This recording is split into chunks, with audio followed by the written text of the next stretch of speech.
Mga balitang dapat abangan ngayong araw sa Alakdan News Update. Sinaksihan ni Pangulong Ferdinand R. Marcos Jr. ang isang makasaysayang demilitarisasyon ng 550 mga isinukong mga baril ng Small Arms and Light Weapons or SALW Management Program na dinanap sa Kasanyagan Peace Monument sa Barangay Mahatalang, Sumisip, Basilan. Ang detalye ng nasabing balita ating alamin sa ulat ni PFC Bisares. Sinaksihan ni Pangulong Ferdinand R. Marcos Jr. ang isang makasaysayang demilitarisasyon na 550 isinukong mga baril ng Small Arms and Light Weapons or SALW Management Program na ginanap sa Kasanyagan Peace Monument, Barangay Mahatalang, Sumisip, Basilan. Samantala, si Pangulong Marcos Jr. ang pinakaunang presidente ng Pilipinas na nakapunta sa Sumisip Complex na siyang dating sentro ng bakbakan sa lalawigan ng Basilan. Sa kanya naging talumpati sa programa para sa demilitarization ng SALW firearms, pinuri niya ang pagsisikap ng lokal na pamahalaan sa pangunguna ni Gobernador Jim Hataman sa Liman. Kinilala rin niya ang makabuluhang papel ng mga mamamayan ng Basilan sa pagkamit ng tunay na kapayapaan at kaunlaran sa lalawigan. Sa tulong ng 101st Infantry Brigade at kooperasyon ng mga lokal na pinuno, nagawang mahikayat ng Trojan Troopers ang pagsuko ng 550 baril mula sa iba't ibang bayan sa Basilan. Sa ilalim ng pamumuno ni Brigadier General Luzon, pinadali ng mga line battalions ang pagkolekta, pag-ingat at pagsuko ng mga nasabing baril. Ang pinakahuling pagsuko ng baril sa ilalim ng SALW Management Program ay sinagawa noong ika-1 ng Marso taong kasalukuyan sa 3 magkakaibang lugar na nagresulta sa pagsuko ng 74 na baril at pag-stencils ng 168 na iba pa. Binigyan din ng mga motorsiklo at food packs ang mga individual na sumuko ng kanilang mga baril sa pamamagitan ng SALW Management Program. Ang benepisyo ay binigay ng United Nations Management Program at ang gobyerno ng Japan sa pamamagitan ng Assistance for Security, Peace Integration and Recovery for Advancing Human Security in BARM Program sa pakikipagtulungan ng Office of the Presidential Advisor on Peace and Reconciliation and Security sa pamumuno ni Secretary Carlito G. Galvez Jr. Mula dito sa Kasanyagan Peace Monument, Barangay Mahatalang, Sumisip, Basilan, ako ang inyong Alakdan Trooper, PFC Daisy Bisares.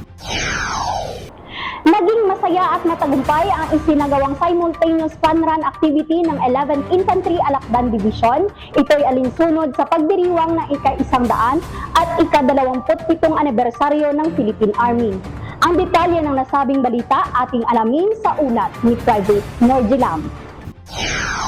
Ang 11th Infantry Alakdan Division ay nakiisa sa sinagawang simultaneous fun run alinsunod sa pagdiriwang ng ika-127 anibersaryo ng Philippine Army na ginanap sa punong tanggapan nito sa Camp Teodopo Bautista, Barangay Busbus, Holosulu noong ika-3 ng Marso taong kasalukuyan.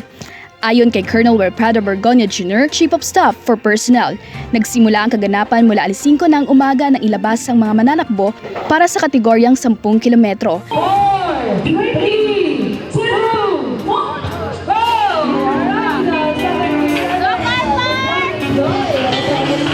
At natapos ng alas 8 ng umaga. May kabuang 469 na runner ang nakibahagi sa aktibidad. 270 runners ang lumahok sa 10-kilometer race, 85 sa 7-kilometer race, at 111 sa 5-kilometer race. Nasungkit ni na First Lieutenant Gladys May Eda at Corporal John Diboni Saligan ang kampyonato para sa 10-kilometer male and female category, habang sina PFC Rendel Parange at Corporal IB De Horas ang nangibabaw sa 7-kilometer distance race.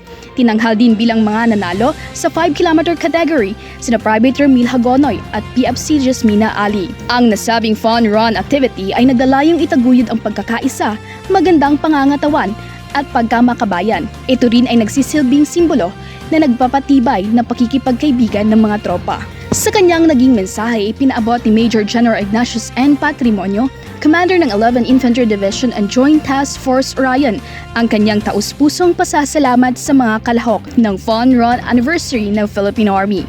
Ang kaganapan ay nilahukan ng iba't ibang unit ng 11th Infantry Division, kabilang na ang 111st Infantry Brigade, 112nd Infantry Brigade, 103rd Infantry Brigade, Tactical Operation Group, Sulu Tawi-Tawi, Sulu Provincial Police Office at iba pang combat support units. At yan ang mga kaganapan mula dito sa 11th Infantry Division. Ako ang iyong Alakdan Trooper, Private Norjilam, para sa Alakdan News Update. At yan ang balita at kaganapan mula dito sa 11th Infantry Alakdan Division. Ako ang inyong Alakdan Trooper, Private Salario, para sa Alakdan News Update. Magandang araw at magsukol! Para sa karagdagang balita, maaari niyo po kaming sundan sa aming official Facebook page. Sundan niyo din kami sa aming YouTube channel.